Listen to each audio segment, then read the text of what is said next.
तो भूपेंद्र सर बहुत बहुत वेलकम आपका हमारे शो में। एक टीन की छत के नीलकंठ ढाबे से एक 5 स्टार ढाबे तक का जो आपका सफ़र था, इसके पीछे जो सोच थी वो स्टार्टिंग से इतनी बड़ी सोच थी? नहीं, सही मायनों में देखिए, मैं बड़ा प्राउडली बोलता हूँ कि मैं किसान का बेटा हूँ। जैसे नॉर्मली एक बिजनेस की जब शुरुआत होती है तो कहीं ना कहीं मन में एक डर होता है फेलियर का। वो डर आपके मन में भी था? कि बिल्कुल भी नहीं। तो उसका रीज़न क्या लगता है आपको, कि फाइनेंशियल सपोर्ट या फैमिली की सपोर्ट? देखिए, फैमिली की सपोर्ट हमें भगवान की तरह रही है। मतलब लकीली मैं बड़ा सौभाग्यशाली हूँ कि मैंने इस परिवार में जन्म लिया है। मुझे लाइफ में कोई रिग्रेट नहीं है, कोई भी रिग्रेट नहीं है।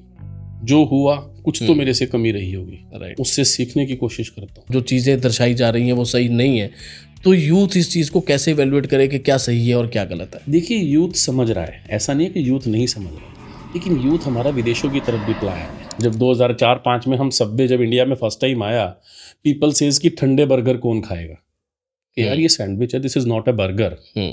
और आज सेक्टर 13 हमारा सबवे चल रहा है, आप जाके देखिए। आसान ना तब था, आसान ना अब है, आसान कभी नहीं होता। देखिए, इंसान अपने जीवन के हर लम्हे में, हर पल में, हर दिन में सीखता है। जिसने सीखना छोड़ दिया, समझ लो उसकी तरक्की गई। मार्केट बढ़ती जा रही है, कंपटीशन बढ़ता जा रहा है, ऑनलाइन बिजनेस बहुत ज़्यादा डेवलप हो रहे हैं, तो इन चीज़ों को देखते हुए कहीं ना कहीं लोगों के अंदर डर आ चुका है कि यार बिजनेस शुरू करें, चले ना चले। लोग ऑनलाइन प्लेटफॉर्म्स के ऊपर ज़्यादा डिपेंडेंट हैं। आज की डेट में दुकान खोलते हुए एक इंसान को डर लगता है। Work like a coolie, live like a prince, सीधा सा फंडा है। काम में किसी में कमी नहीं है।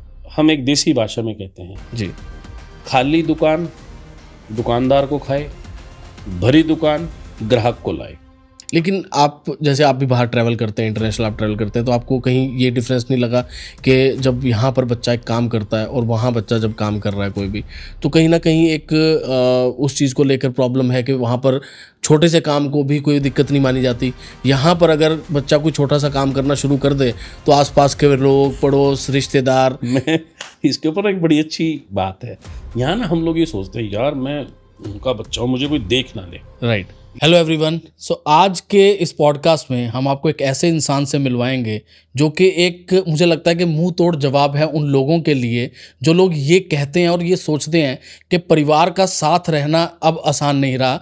ये कलयुग का टाइम आ चुका है, या ये जो सदी आ चुकी है, इसके अंदर बाप बेटे के साथ नहीं रहता, भाई भाई की नहीं बनती, और दोस्ती सिर्फ मतलब की रह गई है।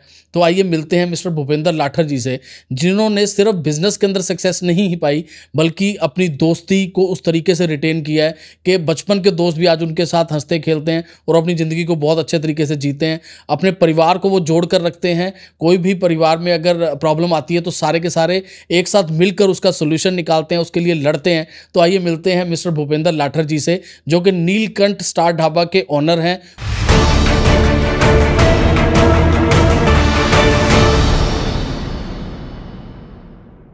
तो भूपेंद्र सर बहुत बहुत वेलकम आपका हमारे शो में।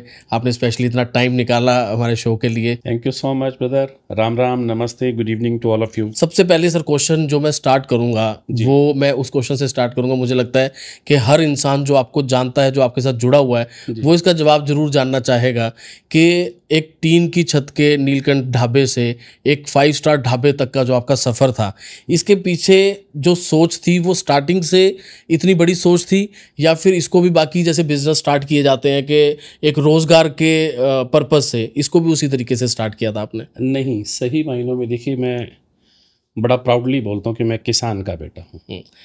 और जो नीलकंठ वाली जो बात है, वो नीलकंठ जो हमारा स्टार्टिंग है, ये हमारी एग्रीकल्चर लैंड थी। यहाँ पे हम खुद खेती बाड़ी करते रहे और आज तक करते हैं। तो यहाँ एक मेरे पिताजी के दोस्त हैं, he is like father to me. मतलब उन्होंने एक सलाह दी थी कि हाईवे पे अमूमन जब हमारा स्कूल का टूर या कोई कॉलेज का टूर जाता था, हम ज़्यादा ट्रेड फेयर दिल्ली में जाते थे, तो आते थे वापस तो मूर्थल और हमारे करनाल की पूरी मार्केट थी रोड साइड ईटरीज का, जिसको हम ढाबे का नाम देते हैं, जहाँ से मतलब आप ये मान के चलिए कि 3 से 4 स्टेट्स के जितने भी टूरिस्ट थे वो लोग निकलते थे। तो एक ईटरीज का एक ट्रेंड था। राइट। उस टाइम लाइकली कम था, बट आज प्रभु कृपा से थोड़ा ज़्यादा बढ़ने लगा है। हर लोगों में एक चीज़ आई है कि हम फैमिली के साथ कोई जो कहते हैं जो प्रीशियस टाइम होता है, अपने मित्रों के साथ, जैसे हम स्कूल का टूर जाता था वो भी अपने आप में एक यादगार होता था कि 14 नवंबर आया, चिल्ड्रन डे आया है, राइट, चाचा जवाहरलाल नेहरू जी के नाम से हर स्कूल हर कॉलेज का टूर प्रगति मैदान जाता था जी तो हम जब आते जाते देखते थे तो एक ईटरीज पे भी एक अच्छा खासा रश था। जी तो जो मैं बता रहा हूँ, मेरे चाचा जी हैं, उन्होंने सजेस्ट किया फादर साहब को कि आपकी एक एग्रीकल्चर लैंड है, NH के ऊपर है, तो why not you make a eateries. तो अब हम तो किसान थे और आज भी लकीली बड़े प्राउडली कहते हैं कि आज भी किसान हैं। तो ये था कि यार कभी हमसे ना चले, तो हमने वो नीलकंठ बना के जस्ट एक ईटरीज, एक मतलब टिपिकल ढाबा वो बना के हमने किराए पे दिया था। राइट। उस टाइम मैं तो चलो कॉलेज ही पढ़ता था, कॉलेज भी नहीं, इवन स्कूल में था। That is 96। तो जब इसका इनॉग्रेशन हुआ 96-97 मैं +1 में था, SPS मॉडर्न स्कूल था। तो ये कभी नहीं था, खेती बाड़ी करते थे, साथ में कंबाइन थी, आड़त की दुकान थी, मतलब हर चीज़ जो थी वो खेती बाड़ी से रिलेटेड ही थी। लेकिन ये कभी नहीं था कि हम उसमें आएंगे। तो टाइम टू टाइम जैसे हम सड़क पे देखते थे, रेजिडेंस भी लकीली हमारा वहीं है, फार्म हाउस, तो देखते थे तो एक इंटरेस्ट तो आया। और फिर वहाँ भी किराए पे कभी कोई छोड़ के चला गया, कभी कोई छोड़ के चला गया। 5-6 किराएदार उस 4-5 साल के टेन्योर में बदल गए या छोड़ के चले गए। राइट। तो ये हुआ कि प्रॉपर्टी तो हमारी है, जी। तो why not we should try. तो फिर हमने उसको ट्राई किया और भगवान ने हमारी बाजू पकड़ ली। और यही है कि जी किसान का बेटा हूँ, हम तो सूखी ज़मीन का सीना चीर करके जब एक बीज डाल के 6 महीने इंतज़ार करते हैं जी। वो तो दुकानदारी और कैश की दुकानदारी है, अतिथि देवो भव के उससे चले हैं जी। और दुकानदारी में हमारा सबसे बड़ा ध्येय जो रहा है, जो पिताजी से दादाजी से सबसे सीखते रहे हैं, अपनी माँ चाची ताइयों से सीखते रहे हैं, तो यही है कि इंसान का सबसे बड़ा वेलविशर ज़िंदगी में अगर कोई है वो है जो आपको आपकी कमी बताए। बिल्कुल। वरना किसी राह चलते को क्या लेना है आपसे, कोई फर्क नहीं पड़ता, उनको कोई फर्क नहीं पड़ता। उसको भूपिंदर जैसे 150 लोग मिलेंगे, राइट। परंतु जिसको मेरे प्रति कुछ हल्का सा भी प्यार है वो मुझे टोकेगा ज़रूर। बिल्कुल। और टोकेगा इसीलिए टोकेगा मैं वो गलती जीवन में ना करूं। तो वही फ़लसफ़ा हमारा दुकानदारी पे रहा है, if you are satisfied tell others, if not tell us, ताकि आप हमें हमारी कमी बताएं तो हम उसको दूर करें। राइट। और वो आहिस्ता आहिस्ता फिर हमने इस चीज़ को। तो सर जब शुरुआत हुई उस टाइम के ऊपर, जैसे नॉर्मली एक बिजनेस की जब शुरुआत होती है तो कहीं ना कहीं मन में एक डर होता है फेलियर का कि यार कहीं फेल ना हो जाए, कहीं ठप ना हो जाए कुछ भी, तो वो डर आपके मन में भी था? बिल्कुल भी नहीं। तो उसका रीज़न क्या लगता है आपको, कि फाइनेंशियल सपोर्ट या फैमिली की सपोर्ट या फिर खुद के ऊपर विश्वास? देखिए, फैमिली की सपोर्ट हमें भगवान की तरह रही है जी, कोई दो राय नहीं। बिल्कुल। मतलब लकीली मैं बड़ा सौभाग्यशाली हूँ कि मैंने इस परिवार में जन्म लिया है। क्या बात। मैं बड़े सौभाग्य से कहता हूँ कि कहते हैं कि इंसान की 1,36,000 जूनी है, वो कहता 36,000 जूनी है। अगले जन्म में मैं पता नहीं बैल गाय बकरी क्या बनूँ तो मैं ये कोशिश करूँगा, पर परमात्मा से एक ही अरदास है कि अगले जन्म में मुझे चाहे बैल बकरी कुछ भी बनाए, गाय बनाए, कुछ भी बनाए, मुझे इसी परिवार के खूंटे से बांध दे। उसका कारण है कि मेरे पिताजी 5 भाई हैं जी, और उन 5 भाइयों में 3 हमारी बुआएं हैं, आगे 8 भाइयों में 3 बहन हैं। आज भी हम एक चूल्हे पर रोटी खाते हैं। क्या बात है। तो जो अपने आप में हमें वो कहते हैं कि परिवार में त्याग, परिवार में समर्पण और परिवार की ताकत क्या होती है, ये हम भली भांति जानते हैं। और इसका साक्षात उदाहरण आज ये है कि नीलकंठ ढाबे से आज हम नीलकंठ परिवार और नीलकंठ स्टार परिवार की तरह हैं। ये सिर्फ और सिर्फ ताकत संगठन की तरह से, संगठन की वजह से ही है। जी। एक बात तय है, आज मुझे लगभग इस लाइन में लगभग 24-25 साल हो गए, सफलता का कोई शॉर्टकट नहीं है, मेहनत तो करनी पड़ती है। मेहनत तो करनी पड़ती है, चाहे कुछ भी आपके पास है या नहीं है। और डर क्यों नहीं था? अगर किसान डरेगा कि बारिश आ जाएगी, मौसम की प्रेडिक्शन है, तूफान आ जाएगा, आंधी आ जाएगी, मेरी फसल नहीं होगी, तो ये ताकत मुझे किसानी से मिली है। जी। उस ताकत ने मुझे कभी कमज़ोर तो होने ही नहीं दिया। मुझे नहीं, सॉरी, मैं कभी मैं शब्द का इस्तेमाल नहीं करता, हमें कभी कमज़ोर होने ही नहीं दिया। हमें ये लगा कि यस वी कैन। मैंने अपने बच्चों को, जब मेरी बेटी मात्र 2 महीने की थी, उसके बाद बेटा हुआ है, तो हमने अपने बच्चों को सबने इस तरह से ग्रो करते नहीं देखा है, उनको बिस्तर पे ऐसे बढ़ते देखा है। मेहनत इतनी की है और उस मेहनत का ये आज नतीजा है कि हमारे परिवार के ऊपर भगवान की असीम कृपा है। क्या बात है। तो सर जो ढाबे की हमने बात करी कि आज आपने खुद ही कहा कि काफ़ी चीज़ें चेंज होती जा रही हैं, तो ये ट्रेंड आपने अपनी आंखों के सामने बहुत बदलते हुए देखा है। उस टाइम के ऊपर मेरे ख्याल से करनाल की सिंगल रोड हुआ करती थी, ये जो हाईवे है आज 4 लेन हो गया। और अगर लोगों की भी 12 लेन, और लोगों की भी अगर बात करें तो लोगों के अंदर भी इंटरेस्ट थोड़ा सा बढ़ चुका है। पहले लोग पब्लिक ट्रांसपोर्ट यूज़ करते थे तो हर टाइम रुकने का इतना आसान नहीं था कि भाई पब्लिक ट्रांसपोर्ट यूज़ कर रहे हैं तो हर कोई रुक नहीं सकता था। आज लोगों के पास अपनी गाड़ियाँ हैं, जी। अपनी मर्ज़ी से रुक सकते हैं, अपनी मर्ज़ी से खा सकते हैं, लोगों की पेइंग कैपेसिटी भी बढ़ चुकी है। तो ये पिछले जो टाइम से ट्रेंड चेंज हुआ, इसके बारे में आपका पॉइंट ऑफ व्यू क्या है कि उस टाइम पर आसान था या अब आसान है? अब ट्रेंड तो चेंज हुआ लोगों के अंदर, लेकिन उतना कॉम्पिटिशन भी बढ़ गया। आसान ना तब था, आसान ना अब है। आसान कभी नहीं होता। हमेशा आपको प्रयास करते रहना चाहिए। जी। अगर प्रयास नहीं करेंगे, देखिए इंसान अपने जीवन के हर लम्हे में, हर पल में, हर दिन में सीखता है। जिसने सीखना छोड़ दिया समझ लो उसकी तरक्की गई। राइट। उस टाइम पे उस लेवल का कंपटीशन था, बीच का जो दौर गुजरा है उसमें उस लेवल का कंपटीशन था। आज हम जिस दौर में चल रहे हैं, आज अपने लेवल का कंपटीशन है। कंपटीशन हर लेवल पे है जी। और कंपटीशन से वो आदमी घबराता है जिस आदमी के अंदर मंशा ठीक ना हो। मैं ये तो कहता हूँ कि सफलता का शॉर्टकट नहीं है, आपको मेहनत करनी पड़ती है। लेकिन एक साथ में ये भी विश्वास दिलाता हूँ, भाई भी हैं छोटे, हम भी समाज में, बाजार में देखते ही हैं, चाहे खेती बाड़ी में देखते हैं, नेक नियत को हमेशा बरकतें लगती हैं। बिल्कुल सर। जिसकी नेक नियत है उसको बरकत लगेगी लगेगी। अमूमन ऐसा होता था, कोई बस की सवारी आई, कोई कार की सवारी आई, कुछ ना कुछ अपने ऐसे कोई कीमती सामान थे, लकीली भूल जाते हैं। कोई लेडीज़ पर्स भूल गई, कोई हमारी माँ चाची ताई कोई आई, वो जी। पर्स भूल गई, राइट। या कोई वैसे जनरल कस्टमर कोई रुके तो कोई फ़ोन भूल गए या कुछ भूल गए। हमारे स्टाफ की इतनी सिफ्त हैं, वो हमारे लिए स्टाफ नहीं है, एक नीलकंठ परिवार की तरह काम करते हैं। Not even a single penny if they found, उन्होंने आके काउंटर पे जमा कराया और हमने उसको वापस ग्राहक को लौटाया। क्या बात है। नियत को बरकत लगते आए हैं, लगते रहेंगे। गलत रास्ता कभी किसी के लिए सफलता की कुंजी नहीं बन सकता। ठीक रास्ता आपको समय तो लगा सकता है, लेकिन जब आप उस पर तरक्की करोगे तो उसका अंदाज, उसकी मिठास, उस सफलता की कहानी ही न्यारी होगी। बिल्कुल। और उस कहानी के कारण ही आज मैं आपके सामने बैठा हूँ।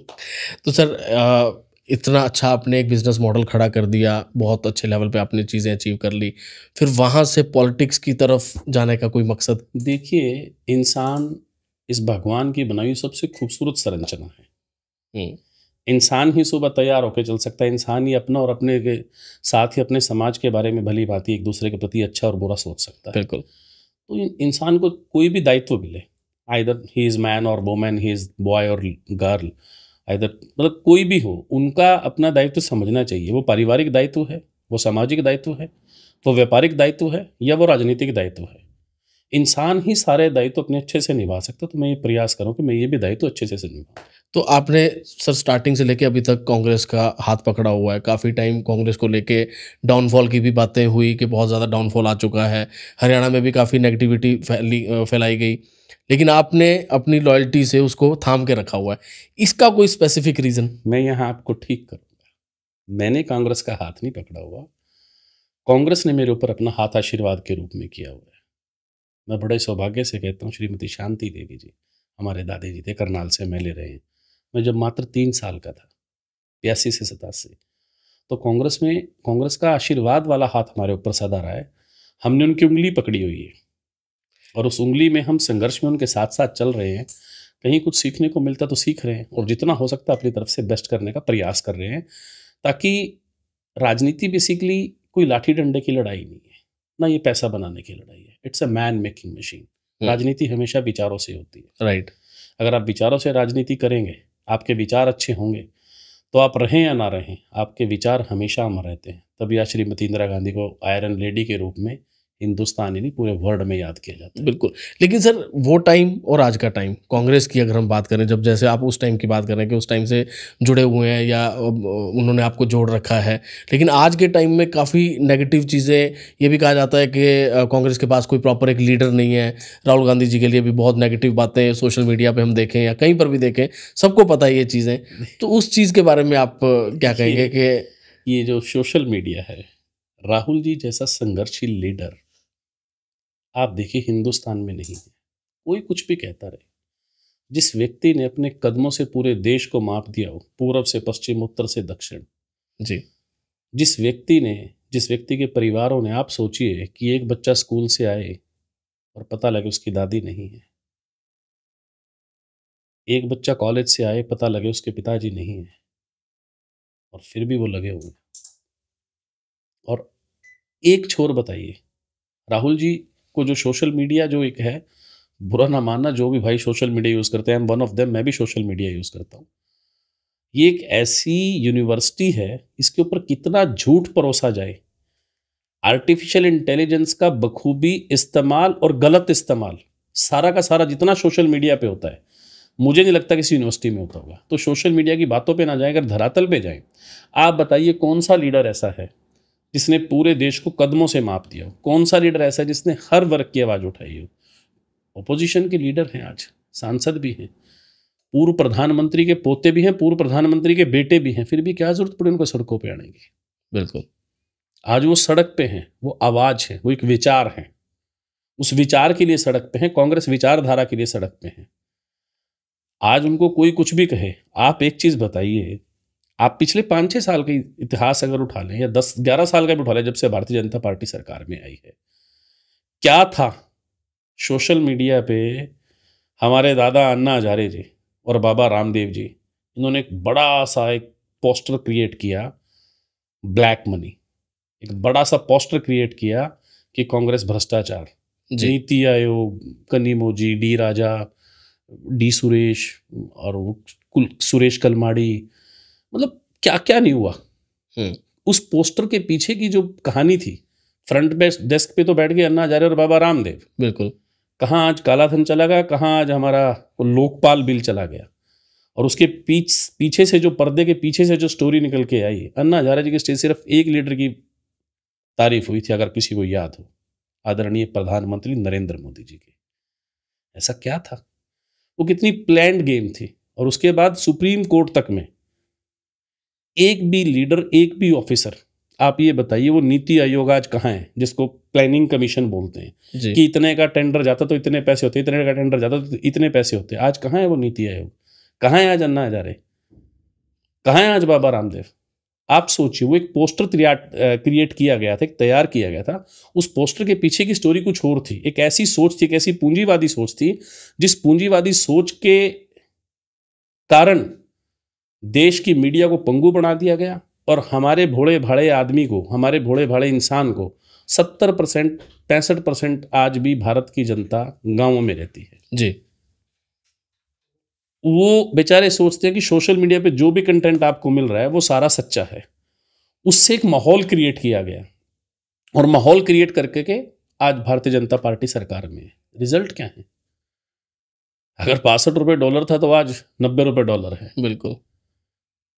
ये कांग्रेस को बात करते हैं। कांग्रेस, आप देखिए, आज शिक्षा के स्कूल बंद हो रहे हैं, और कांग्रेस के टाइम पे प्रौढ़ शिक्षा केंद्र खुले थे। प्रौढ़ शिक्षा केंद्र में कोई ये नहीं था कि 5 साल का, 20 साल का, 25 साल का, 40 साल का बच्चा पढ़ता है, नहीं। प्रौढ़ शिक्षा केंद्र में बुजुर्गों की शिक्षा का भी इंतजाम किया गया था। कोई 55 साल का, कोई 60 साल का है, बुजुर्गों को भी पढ़ाओ ताकि उनको अपने राइट्स का पता लगे। RTI, राइट टू इंफॉर्मेशन, कौन लेके आया? ऐसी बहुत सी बातें हैं, लेकिन वही चीज़ है, आज ये सच्चाई जानने वाले बहुत कम लोग हैं। तो ये कई चीज़ें ऐसी हैं जिनको अगर हम देख के चलेंगे, धरातल की सच्चाई और सोशल मीडिया की जानकारी, दोनों में it's a lot of difference. इस गैप को समझना पड़ेगा। जिस दिन ये गैप समझ में आ गया, मैं ये कहता हूँ, राहुल गांधी जी, राजीव गांधी जी 400 सीट लेके आए थे, ये 450 का भी आंकड़ा पार कर जाएंगे जिस दिन देश जाग गया।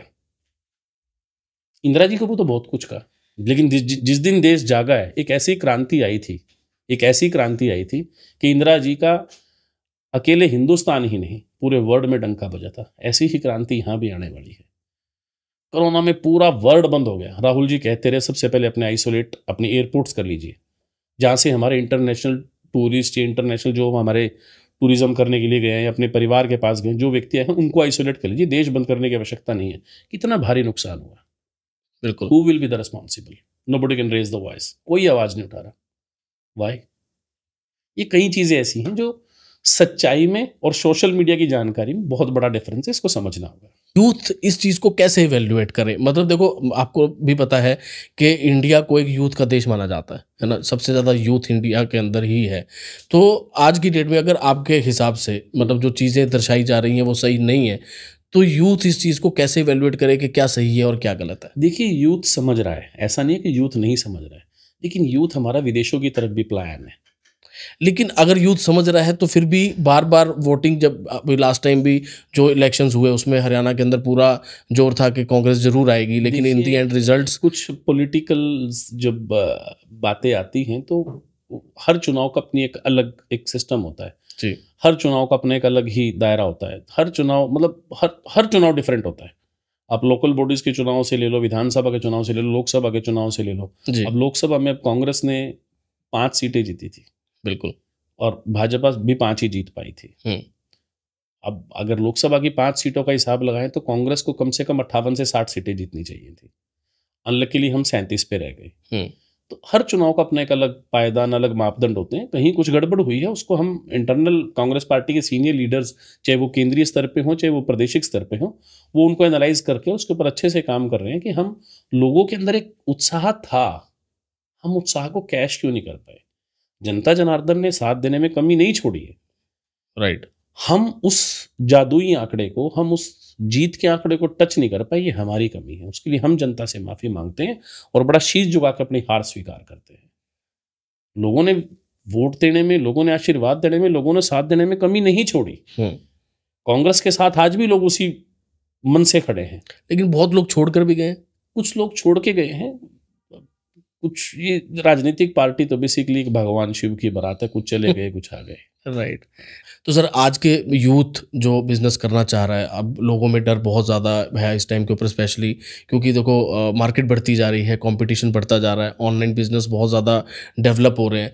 तो इन चीज़ों को देखते हुए कहीं ना कहीं लोगों के अंदर डर आ चुका है कि यार बिजनेस शुरू करें, चले ना चले। लोग ऑनलाइन प्लेटफॉर्म्स के ऊपर ज़्यादा डिपेंडेंट हैं। आज की डेट में दुकान खोलते हुए एक इंसान को डर लगता है कि यार ई कॉमर्स वेबसाइट्स इतनी ज़्यादा फ्लरिश कर चुकी हैं कि लोग लेंगे या नहीं लेंगे समझ नहीं आती। तो इस चीज़ को लेकर आपका एक क्या मैसेज है यूथ को कि क्या सोचकर उसको बिजनेस के अंदर पैर रखना चाहिए? Work like a coolie, live like a prince, सीधा सा फंडा है। काम में किसी में कमी नहीं है, काम बिल्कुल करो। और आप कहते कि ई कॉमर्स से ऑनलाइन बिजनेस ज़्यादा जाएगा, आपके पास नहीं आएगा। हम एक देसी भाषा में कहते हैं जी, खाली दुकान दुकानदार को खाए, भरी दुकान ग्राहक को लाए। अगर आपकी दुकान के अंदर पूरा स्टॉक है तो हर पल आपको लगेगा लाइक आप फैमिली के साथ आए, आपको पता है कि वहाँ ये चीज़ भी मिलेगी, ये चीज़ भी मिलेगी, ये चीज़ भी मिलेगी। राइट। स्पेशलिटी बना लो। अगर आपका रेस्टोरेंट है तो आपके पास जो वैरायटी मिले, भले 5 मिले, परंतु वो इतनी यूनिक मिले कि आपको पता है कि यार उसके लिए तो मुझे वहीं जाना है। अगर आप ऑनलाइन भी ऑर्डर करो, सपोज आपने ऑनलाइन ही ऑर्डर करना है, लाइक आपने नीलकंठ की खीर ऑर्डर की है जी, या नीलकंठ की दाल या नीलकंठ का कोई पनीर ऑर्डर किया है कि मुझे खाना नीलकंठ का ही है, तो ऑनलाइन कहाँ से मंगाएगा? वो मेरे पास से जोमेटो स्विगी से लेके आएगा ना। बिल्कुल। अब हमें तो इसके उल्टा बेनिफिट मिले हैं। पहले हम होम डिलीवरी के लिए अपने 4 से 5 लड़के इसके अंदर एंगेज करके रखे थे कि उनको बाइक भी दी थी, उनका खर्चा भी है, प्लस रास्ते का भी रिस्क है, उनके मेंटेनेंस भी है। आज हम सीधा सीधा जो भी परसेंटेज हमारी जोमेटो स्विगी से टाई अप होती है, उससे ज़्यादा स्पीड में हम जोमेटो स्विगी के थ्रू अपना होम डिलीवरी, हमारा खाना ज़्यादा घरों के अंदर जा रहा है। बिल्कुल। अगर कहीं आपको लगता है कि वहाँ कॉम्पिटिशन आ रहा है, उस कॉम्पिटिशन में बढ़ने के अवसर भी ज़्यादा आते हैं। जी, आज हमने मूर्थल में खोला है, पीपल सेज कि यार मूर्थल में इतने बड़े बड़े खुले, वो भी बंद हो गया, वो भी बंद हो गया, वो भी बंद हो गया, वो भी बंद हो गया। ऐसे तो फिर घर से ही मत निकलो। घर से निकलोगे तो सीखने को मिलेगा। हमने मूर्थल भी जाके खोल दिया। बिल्कुल। और अभी उसको खोले हुए भी हमें 1 साल ही हुआ है। हमने गजरोला वाली मार्केट में भी जाके खोल दिया। हमारा मोहाली एयरपोर्ट जीरकपुर भी खुल गया जी, अभी लुधियाना में खोल रहे हैं। करनाल सेक्टर 13 भी खोल दिया। लोग कहते थे कि सेक्टर 13 में नहीं चलेगा। मुझे वो भी दिन याद है जब 2004-05 में हम सबवे जब इंडिया में फर्स्ट टाइम आया, पीपल सेज कि ठंडे बर्गर कौन खाएगा, कि यार ये सैंडविच है, this is not a burger. और आज सेक्टर 13 हमारा सबवे चल रहा है। आप जाके देखिए, सारे इंटरनेशनल ब्रांड्स आप काफ़ी ब्रांड्स आप इंडिया में लेकर आए, फूड चेन्स काफ़ी करनाल के लोगों तक आपने पहुंचाई। तो उस टाइम पर आपको माइंड में ये नहीं हुआ कि करनाल के लोगों को ये चीज़ें पसंद आएगी कि नहीं आएगी? करनाल में कमी क्या है साहब, हम तो राजा लोग हैं, राजा करण की नगरी है। करनाल वाले चाहते हैं, और करनाल वाले नहीं, आज हर आदमी को क्वालिटी चाहिए। आप क्वालिटी कंसिस्टेंसी रखो, आप इंग्रेडिएंट्स अच्छे इस्तेमाल कीजिए। अगर आपके इंग्रेडिएंट्स अच्छे होंगे, आपके खाने में, आपके प्रोडक्ट, कोई भी प्रोडक्ट आप रखते हैं, अगर वो प्रोडक्ट अच्छा होगा तो पीपल विल बाय। क्यों नहीं खरीदेंगे जी। अब हमारे किचन में हम अमूल के अलावा बटर इस्तेमाल नहीं करते। हमारे किचन में हम एमडीएच के अलावा मसाले इस्तेमाल नहीं करते। हमारे किचन में हम अगर सॉसेज भी यूज़ करनी है तो वो भी वो किसान and Mrs Bector's and all, जो मतलब लाइक डेल मोंटे, मतलब वो, वरना हम जो लोकल है, मैं किसी का नाम नहीं लेना चाहिए, वो 40-45 रुपए में भी मिल जाती है, बिल्कुल। 400 रुपए वाली भी खरीदते हैं। जी। वो क्यों खरीदते हैं? कि खाने के लिए सेहत से कोई कंप्रोमाइज नहीं, सबसे पहले। और एक और चीज, हम इन 25 साल में ऐसा एक भी दिन नहीं है जिस दिन हमने अपने रेस्टोरेंट पे खाना ना खाया हो। एक भी दिन, not even a single day. आपने खुद लाइकली अगर मैं नहीं हूं तो छोटा भाई है वो, या कोई, हम ऐसा एक भी रेस्टोरेंट नहीं है हमारा, जितने भी हम रेस्टोरेंट बना रहे हैं, जहां हमने खुद एक टाइम कम से कम हम खाना ना खाते हैं। और इसमें भी एक ट्विस्ट की बात है, कभी ऑर्डर नहीं देते। सपोज आप फैमिली के साथ 3 या 4 लोग आए हैं, मैं, मेरे साथ मेरे यार दोस्त, या मैं खुद भी बैठा हूँ, और सपोज मैं वेटर हूँ, मैं आपका ऑर्डर लेके जा रहा हूँ, मैं तभी बोलता हूँ, बेटा भूपिंदर सुन, सर ये ऑर्डर, सर कस्टमर को जल्दी है, बेटा मैं रिक्वेस्ट कर लूँगा ये ऑर्डर यहाँ रख दे, ताकि मुझे पता लगे कि हम क्या खिला रहे हैं। Quality check, great. Quality check भी। और जो लोग ये कहते थे ना कि हलवाई कभी अपनी मिठाई नहीं खाता, हमने कहा कि सबसे पहले हम यही ट्रेंड बदलते हैं कि हम जो ग्राहक को दे रहे हैं, ग्राहक भी भगवान है, हमें रोजी रोटी दे रहा है जी, कम से कम उसके साथ तो धोखा ना हो यार। बिल्कुल। अगर वो सेटिस्फाइड नहीं है, we don't charge even single penny. Time लगा, परंतु आज लोगों का विश्वास नीलकंठ के साथ है। बहुत बढ़िया। तो सर इन द एंड एक मैं क्वेश्चन वो कहूँगा कि आज से 20 साल पहले के भूपिंदर लाठर जी अगर आपके सामने खड़े हों तो आपकी उनको मतलब एक क्या सलाह है कि क्या गलती कभी ज़िंदगी में कोई ऐसी किसी चीज़ को आप रिग्रेट करते हो या कोई ऐसी सलाह आपने देनी हो कि ऐसा किया होता तो शायद और ज़्यादा कुछ होता? मुझे लाइफ में कोई रिग्रेट नहीं है, कोई भी रिग्रेट नहीं है। जो हुआ कुछ तो मेरे से कमी रही होगी, राइट। उससे सीखने की कोशिश करता हूँ, ना उसमें किसी का दोष है ना कुछ। कई बार कुछ चीज़ें डेस्टिनी से भी हो जाती है। अभी मतलब वो चीज़ मुझे थोड़ा पेनफुल करती है, जब इंसान अच्छी मेहनत से काम करता है, वो मेरे लिए कई बार मुझे बड़ा परेशान करती है। हमारी नीलकंठ के साथ में जो ज़मीन है, हमारी पेरेंटल लैंड थी, कुछ हमने खरीदी थी उस सोच से कि हम यहाँ पे कुछ बड़ा प्लान करेंगे। लाइक जैसे दिल्ली में मैं देखता था या चंडीगढ़ में देखता था कि जिस किस्म की मार्केट डेवलप हो, हमारा ढाबा छोटा तो मैं ढाबे का आकार बड़ा करूँगा, यहाँ पे अच्छी अच्छी फैसिलिटीज़ दूंगा जी। लेकिन वो सिस्टम के बीच में हमें पीस के उस ज़मीन को एक्वायर कर लिया गया। और एक्वायर किस चीज़ के लिए? कि हम ये इंडस्ट्री बनाएंगे। मैं चीख चीख के मर गया हर दफ्तर में कि सर इंडस्ट्री का मतलब है एम्प्लॉयमेंट देना, रोजगार देना। जी। वो रोजगार मैं पहले से दे रहा हूँ। अब मेरे से जो उसके ईडीसी चार्जेस है, आईडीसी चार्जेस है, external development charges, internal development charges, या जो भी डू डोंट्स हैं, मैं कानून को मानने वाला व्यक्ति हूँ। और सबसे बड़ी बात, राष्ट्रहित सर्वोपरि मैं मानता हूँ। अब राष्ट्र बनेगा कैसे? जब राष्ट्र में रहने वाले लोग राष्ट्र के हिसाब से काम करेंगे, राष्ट्र के कानून के लिए, राष्ट्र के लिए कुछ ना कुछ अपना तरफ से देंगे। आज मैं बड़े फक्र से कहता हूँ, किसान का बेटा ज़रूर हूँ लेकिन साथ साथ एक व्यापारी भी हूँ। बिल्कुल। अगर व्यापारी अपने काम से टैक्स सरकार को नहीं देगा तो सरकार आपको फैसिलिटी क्यों करेगी? अगर कर्मचारी की तनख्वाह से टैक्स कटता है तभी तो उसको दफ्तर में सी चलता मिलता है। बिल्कुल। तो कर्मचारी को और व्यापारी को भी सरकारों को उसमें बैठे सिस्टम्स को समझना होगा कि जो व्यक्ति आज, अगर मान लो नीलकंठ जब हमने चलाया उस टाइम कितने परिवार उसके साथ जुड़े हुए थे? कोई राशन सप्लाई कर रहा था, कोई पनीर सप्लाई कर रहा था, कोई सब्जी सप्लाई कर रहा था, कुछ हमारे पास कोई 2 लोग, कोई 5 लोग, कुछ डेली बेसिस पे आते थे, कुछ वैसे परमानेंट कॉन्ट्रैक्ट के थ्रू आते थे। आज उससे कितने परिवार चल रहे हैं? पहले हम एक नीलकंठ से, जो वाकई एक छोटे ढाबे से शुरुआत थी, आज हम प्रभु कृपा से 5-6 रेस्टोरेंट चला रहे हैं। तो नंबर ऑफ पीपल्स हम जिनको रोजगार दे रहे हैं हजारों। तो अब वही चीज़ है ना सर, हम नहीं दे रहे, हमें भगवान ने एक जरिया बनाया है जी। परंतु यह है कि हम उस नेक नियत से काम कर रहे हैं। अब अगर कोई इंडस्ट्री लगती है, कोई भी नई डेवलपमेंट होती है, उसको भी स्टार्टअप पे टाइम तो लगता है। बिल्कुल। हमें स्टार्टअप करते करते हमारी एक जनरेशन चली गई। 25 साल एक जनरेशन होती है, मेरी एक जनरेशन चली गई। ठीक है, बुजुर्गों का आशीर्वाद आ गया, बच्चे भी बड़े हो गए, परंतु नीलकंठ मुझे मेरे बच्चों के जितना ही प्यारा है। बिल्कुल। और उसमें मैंने सच्ची आत्मा से काम किया है। इस बार इसीलिए कई बार जब मैं देखता हूँ कि मैं इसको यहाँ पे बढ़ा नहीं पा रहा, मुरथल में जाके बढ़ा दिया या मधुबन जाके बढ़ा दिया, गजरौला जाके बढ़ा दिया, पर अपने शहर में जो मेरा बेस है, अपने घर में मैं उसको बढ़ा नहीं पा रहा हूँ, तब मुझे दुख होता है कि किसी तरह भारत की सरकार या भारत का सिस्टम इन चीज़ों को समझ ले। कि यार जो कैलिबर है उसको समझ लो, या जो बढ़ना चाहता है उसको बढ़ा लो। मैं कब पैसे देने से मना करता हूँ? जो सरकार की फीसें दे दूंगा। यहाँ आके कई बार थोड़ी पीड़ा होती है कि अगर थोड़ा सा सिस्टम ये ठीक हो जाए तो सच में जो युवा हमारा विदेश की तरफ जा रहा है, ये कई बार मन आता है यार कहाँ हैं हम, सच में मेरा देश महान है, पर थोड़ा सिस्टम ठीक हो जाए। सिस्टम ठीक हो जाए। रोजगार की ना कहीं रोजगार के अवसर कम है, ना कहीं काम के अवसर कम है, ना कहीं व्यापार के अवसर कम है। सवाल यह है कि हमें सुविधाएं मिल जाए। हमारे भी फर्ज बनते हैं, हम भी वैसे फर्ज पूरे करें, तो हमें भी उतनी फिर ऐड भी मिले कि कहीं ऐसा ना हो कि मतलब पेट पे लाठी ना लगे। कमर की लाठी सहन हो जाती है साहब, पेट की लाठी सहन नहीं होती, किसी से भी नहीं होती, चाहे वो कर्मचारी है चाहे व्यापारी है। हम लोग बड़े हंसी खुशी से टैक्स देने वाले लोग हैं, वो थोड़ा सा एक वो रहता है। अनएम्प्लॉयमेंट तो मुझे लगता है कि इंडिया में सिर्फ एक दिमाग का वो रह गया, अदरवाइज अपॉर्चुनिटीज़ की अगर हम बात करें या फिर हम जॉब प्रोफाइल्स की बात करें, जॉब मार्केट की बात करें, तो जिस तरीके से ग्रो कर रही हैं हर चीज़ें, तो एम्प्लॉयमेंट की तो प्रॉब्लम कहीं पर दिखाई देती नहीं है। सर सच्ची बताऊं, मैं मानता हूं अनएम्प्लॉयमेंट का एक नाम है। आज किसी इंडस्ट्रियल एरिया में चले जाओ, आज किसी शोरूम में चले जाओ, आप किसी दुकान के बाहर चले जाओ, किसी फैक्ट्री में चले जाओ, किसी रेस्टोरेंट में चले जाओ, हर जगह सामने लगा होता है बिल्कुल एग्रीड कि इतनी पोस्टें रिक्वायर्ड है। बिल्कुल।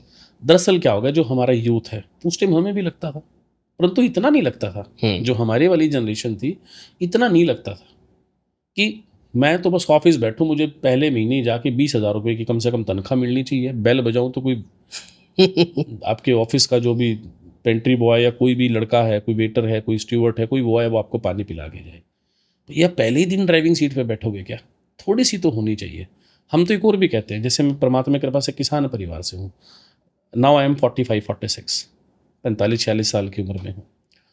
हमसे जो बड़ी जनरेशनें हैं उन्होंने जितनी कमाई की है, जितनी मेहनत की है, हार्ड तोड़ मेहनत की हुई है, तभी जाके किसानी कामयाब हुई है, ये आज तक चल रही है। हमारे बाद वाली और हमारे वाली भी जनरेशन, मेरे ख्याल 50-60% ऐसी जनरेशन है जो खेती बाड़ी छोड़ गई। ज़्यादा खेती बाड़ी यानी मतलब अपना काम छोड़ गई, बिल्कुल ज़्यादा मेरे हिसाब से। हाँ ज़्यादा, मैं डर के कह रहा हूँ। हाँ। कोई भाई पता लगे नीचे, सोशल मीडिया बड़ी खतरनाक चीज़ है, बिना जानकारी के कमेंट हो सकता है, मेरी भी जानकारी कम है, परंतु कुछ भी कमेंट ऐसे डाल देते तो ठीक है सुनो। परंतु अगर हम अपने काम से मुंह मोड़ जाएंगे, हम ऑफिसों में जाके बैठ जाएंगे, अपने खेत खलियान की तरफ देखेंगे नहीं, हम दुकान की बजाय दुकान के ऊपर किसी चौबारे पे बैठ जाएंगे, दुकान पे ग्राहक की तरफ देखेंगे नहीं, तो कैसे काम चलेगा? बिल्कुल।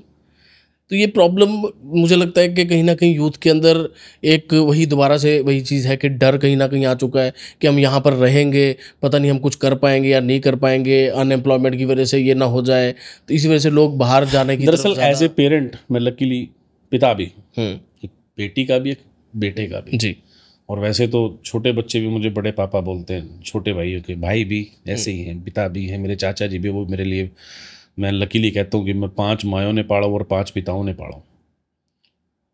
दरअसल क्या है कि आवश्यकता आविष्कार की जननी है। सही बात है।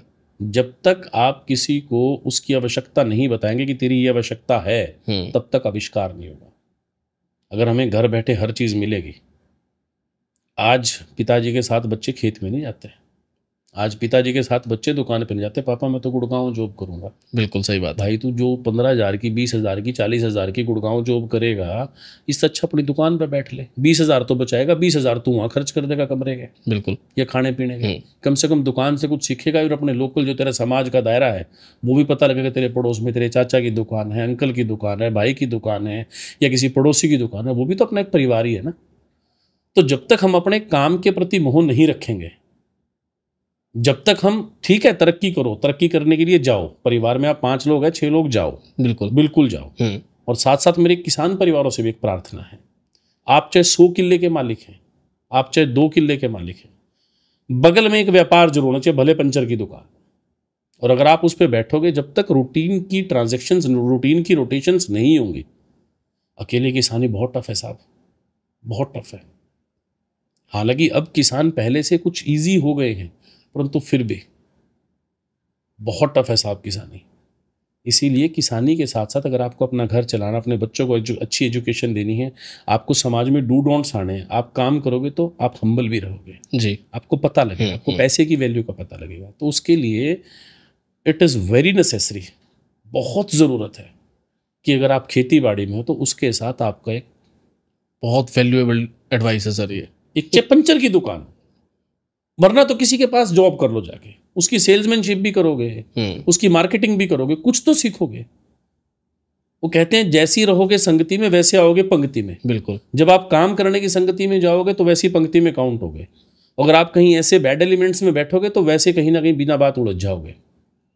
तो उसके लिए ज़रूरी है कि हम एक ऐसी संगति और ऐसी पंक्ति में रहें जहाँ से हमारा और हमारे परिवार और हमारे समाज सबका दायरा चले। तो मेजर रीज़न आपको सर क्या लगता है कि लोगों के मन में क्यों हो चुका है कि जाकर 30,000 की नौकरी करना लोगों को मंजूर है लेकिन अपने काम को नहीं ध्यान दे पा आई रहे? Think it's a generation change. हम अब जनरेशन चेंज में कोई मुझे भी कहता होगा, ये सोचते होंगे जी कि इसके पिताजी तो खेती करते थे, चाचा जी तो खेती करते थे, दुकानदारी पे आ गया। है हो सकता है मेरा बच्चा दोबारा खेती करे या ना करे, हो सकता है किसी और दुकान पे चला जाए, जी परंतु एटलीस्ट कर तो रहे हैं। वो करना जरूरी है, अपनी जड़ तो नहीं छोड़ी। राइट आदमी कितना मर्जी ऊंचा उड़ ले, मैं कहूँ उसको 2 करोड़ का पैकेज मिल जाए साल का, बच्चे को, कोई भी बच्चा है, जी परंतु उसके पांव जमीन पे रहने जरूरी है। उसके लिए उसको अपनी जड़ों से जुड़े रहना जरूरी है। पेड़ भी तभी मजबूत होता है जब उसकी जड़ मजबूत होती है, वरना हमने अच्छे पेड़ों को अच्छी टहनियों को हवा में लहरा के जमीन पे ओदे मुगरते देखा है। मैं किसी को डिमोरलाइज नहीं कर रहा, राइट। परंतु ईस्ट और west, home is the best. इसीलिए आप अपने घरों से, अपने समाज से, अपने परिवार से, अपने संगठन से सदा जुड़ के रहो। लेकिन आप जैसे आप भी बाहर ट्रैवल करते हैं, इंटरनेशनल आप ट्रैवल करते हैं, तो आपको कहीं ये डिफरेंस नहीं लगा कि जब यहाँ पर बच्चा एक काम करता है और वहाँ बच्चा जब काम कर रहा है कोई भी, तो कहीं ना कहीं एक उस चीज़ को लेकर प्रॉब्लम है कि वहाँ पर छोटे से काम को भी कोई दिक्कत नहीं मानी जाती। यहाँ पर अगर बच्चा कोई छोटा सा काम करना शुरू कर दे तो आसपास के लोग, पड़ोस, रिश्तेदार। मैं इसके ऊपर एक बड़ी अच्छी बात है, यहाँ ना हम लोग ये सोचते हैं यार मैं उनका बच्चा हूँ, मुझे कोई देख ना ले। राइट, यही मेरा पॉइंट ऑफ डिस्कशन यही है। कॉलेज में पढ़ता था, सेकेंड ईयर में था, तो अब सेकेंड ईयर में क्या होता था कि जो ये जनवरी एंड फरवरी के स्टार्टिंग में कॉलेज से, स्कूल से फ्री कर देते थे कि आपके मार्च में एग्जाम्स है तो फ्री हो जी, पूरी एग्जाम्स की तैयारी कर लो, कुछ कर लो। हम लकीली किसान के बेटे हैं, तो अब वो टाइम भी हमारी खेती के लिए भी बड़ा इजी टाइम होता है। ओके। इजी टाइम मतलब गेहूं की उस टाइम पे बुआई हुई होती है तो खेत में कोई बहुत ज़्यादा काम नहीं होता। अगर हम धान की बात करें, धान के और गेहूं के काम में थोड़ा डिफरेंस है। गेहूं में थोड़ा कम काम होता है खेत में, और धान के टाइम पे ज़्यादा होता है, और उस टाइम तो बहुत ज़्यादा होता था। तो उस टाइम पे हम क्या करते थे कि शहर में काफ़ी सारी डायरियाँ थी, जो काऊ डेयरी डेयरी थी, तो उनका जो खाद था, जो गाय का गोबर और ये सारा, वो किसान की खेती में एक तरह से एक उर्वरक का काम करता है बड़ा अच्छा। तो हमारी ये ड्यूटी होती थी कि जैसे मान लो जो हमारे नौकर हैं वो लगे होंगे, या जो भी हमारे बेचारे मोटेदार थे वो लगे होते थे कि भाई आज फलानी डेयरी से ट्रॉली भर ले आओ गोबर की, वो उठा के फिर जब खेत खाली होंगे अप्रैल में लास्ट में, तो हमारे खेत में खाद का काम करेगा और बड़ा उर्वरक होता है। तो एक दिन मैं गांधी चौक पे एक डायरी थी, अंकल हरबंस जी थे, फादर साहब की ड्यूटी से भी देख के आओ गए, तो हम ड्राइवर नहीं था, मैं ट्रैक्टर लेके पीछे हमारी खार की ट्रॉली, और अरे बिल्कुल जो ये सब्जी मंडी वाला हमारा चौक है, यहाँ एक मेरे मित्र मिले, उनकी दुकान अंदर कर्ण गेट पे, जीन्स में लकीली डाली हुई, तो मतलब भूपी यार तू ये गोबर की ट्राली लेके जा रहा है। मैं कहा भाई साहब आप कहाँ जा रहे हो? कहते हो पिताजी की दुकान पे रोटी लेके जा रहा हूँ। महा क्यों अंकल की रोटी? कहते थोड़ी देर रेस्ट कर लेंगे, मैं दुकान संभाल लूंगा। मैं जब आप अपनी दुकान पे काम संभालने जा सकते हो, तो मैं अपनी दुकान के लिए, अपनी रोजी के लिए गोबर की ट्राली नहीं जा सकता? राइट। उस आदमी ने मेरे से जीवन में दूसरा सवाल नहीं किया, हालांकि अब कई बार मिलता है, अपने बेटे को कहता है, कहते बेटे तेरे चाचा ने ये जवाब दिया था, यही कारण है कि आज नीलकंठ वहाँ है। हमने कभी काम से शर्म नहीं की, और अगर कभी थोड़ी बहुत करने की कोशिश करते थे कि कॉलेज में यार थोड़ी सी उससे चले जाएं, स्कूल में उससे चले जाएं, तो कोई हफ्ता ऐसा नहीं था जो एक आधी बार घर से पिटाई भी ठीक ठाक हो जाती थी, और घर नहीं हो सकता कि पड़ोसी ना पीट दे। इतना अच्छा सहचार था। बिल्कुल। आज बच्चे को कहने से डरते हैं। बिल्कुल, ये भाव तो लाना पड़ेगा। इस हिसाब से देखो, कहीं ना कहीं बच्चा अपना लाइफ स्टैंडर्ड भी इम्प्रूव कर रहा है बाहर जाकर, और पैसे भी कमा रहा है। किस चीज़ का? लाइक कपड़े तो हमारे जैसे डालता है ना, सिर्फ वहाँ लाइफ स्टैंडर्ड किस चीज़ का लगता है? खुली सड़कें हैं जी, अच्छा माहौल है, कोई अब छोड़ो आजकल मुद्दा भी बड़ा है, तो इंफ्रास्ट्रक्चर है। हाँ। वहाँ अगर कोई स्टार्टअप कर रहा है, किसी को अगर व्यापार करना आता है, या किसी भी फील्ड में जाते हैं, तो वहाँ उसको सपोर्ट मिलती है, उसकी टांग नहीं खींची जाती। अगर वो सपोर्ट हमारे यहाँ भी मिलनी शुरू हो जाए या मिलती रहे तो मुझे लगता है कि यहाँ भी कोई दिक्कत नहीं है काम करने की, और काम में अपना देश भी अच्छा है। और कहीं आप काम कर भी रहे हैं तो आपके परिवार का, आपका, आपके समाज का, आपके देश का नाम हमेशा ऊंचा रहे। इसीलिए काम तो कहीं भी करो आप, बस सवाल ये आपकी सोच, आपकी मंशा, आपकी नीयत ठीक होनी चाहिए। एक दिन आपको तरक्की करनी ही करनी है।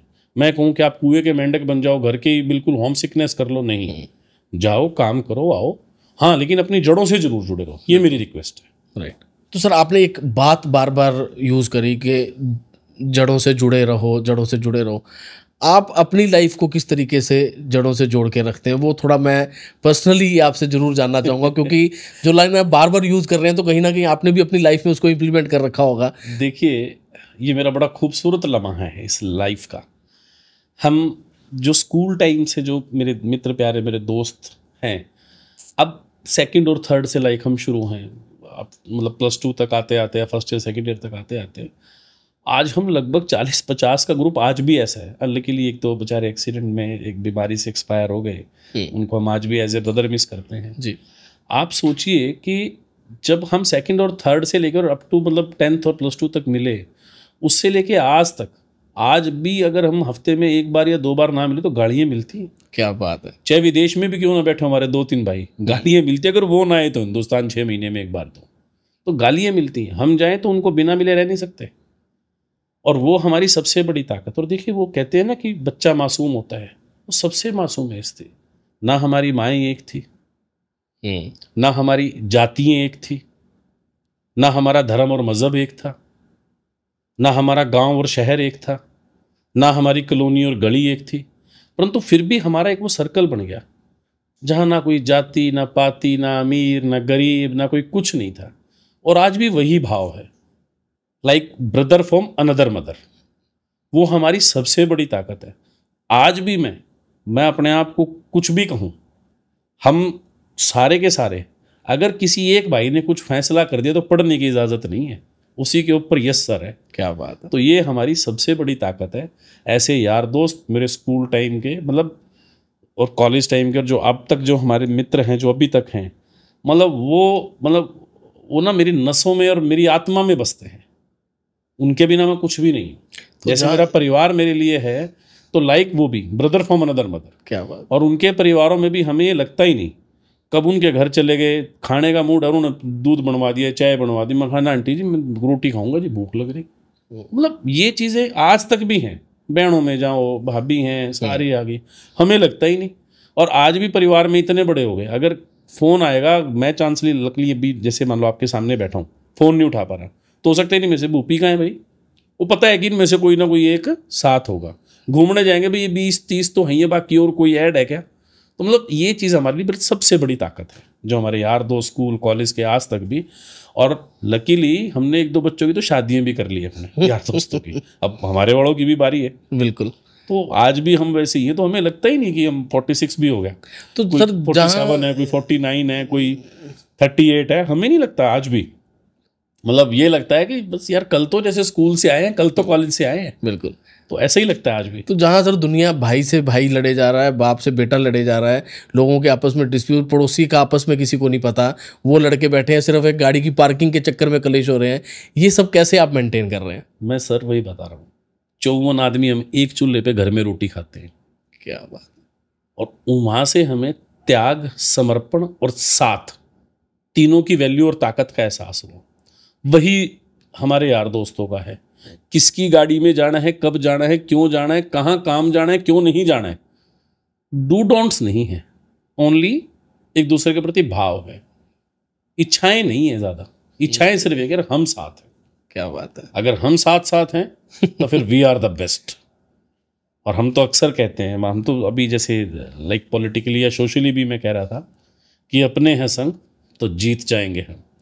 और मैं तो इसी कारण से हमें बुज़ुर्गों का भी पैरेलल आशीर्वाद मिलता है। अभी आज मुझे प्रधान बने भी जाट सभा में, देखो मतलब टाइम हो गया, तो उस टाइम भी कह रहे थे कि यार जाटों का प्रधान, एक बार मैं गया हुआ था कि भूपेंद्र आप जाट महासभा करनाल के प्रधान है। मैं जी बुजुर्गों के आशीर्वाद की वजह से, मैं नहीं हूँ, ये तो सिर्फ एक पद है मेरे लिए, परंतु मैं तो उनका बच्चा हूँ। कहते यार बट बड़ी अच्छी बात है कि यूथ को आगे करके, वरना हरियाणा में खापों का एक सिस्टम होता था, वो खंड के वाले, धोती वाले, वो हमारी ताकत है, प्राउड है हमें उन बुजुर्गों पे, हमारी सरदारी पे। परंतु उन्होंने हम जैसों को आगे किया क्योंकि हमारा संगठन मजबूत था, उनको पता था कि सभी के परिवारों में जुड़े हुए थे। और एक और किस्मत की बात बताऊं मैं, उनमें सारे जाट नहीं है, जो हमारे यार दोस्त हैं लगभग हर जाति से। बहुत बढ़िया। तो उसमें एक दूसरे के प्रति हमारा भाव आता है कि हम सबका सम्मान करें, सबको साथ लेकर के चलिए, ये हमारी सबसे बड़ी ताकत है।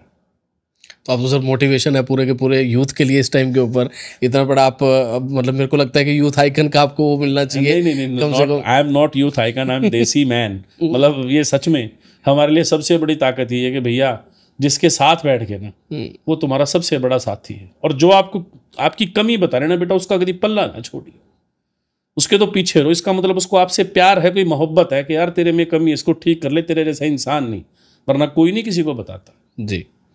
तो सब ऐसे दोस्तों को, ऐसे पड़ोसियों को साथ रखो जो आपको डांटे। पहले मैं लकीली जाटो मोहल्ले में मेरा जन्म है, तो ये नहीं पता लगता था कि अपने घर तक पहुंचते पहुंचते किसी की दो डांट ना सुन ले, उस चीज़ का डर लगता था। और अच्छी बात थी, वही परवरिश आज हमें यहाँ लेके आई है। अगर आपको कोई टोक रहा है, कोई बड़ा छोटा पड़ोसी, भाई, मित्र वाला, या कोई गांव वाला, या कोई दूसरे गांव वाला, तो ये समझ लो कि आप साक्षात भारतीय संस्कृति के सबसे अच्छे प्रतीक के रूप में चल रहे हो।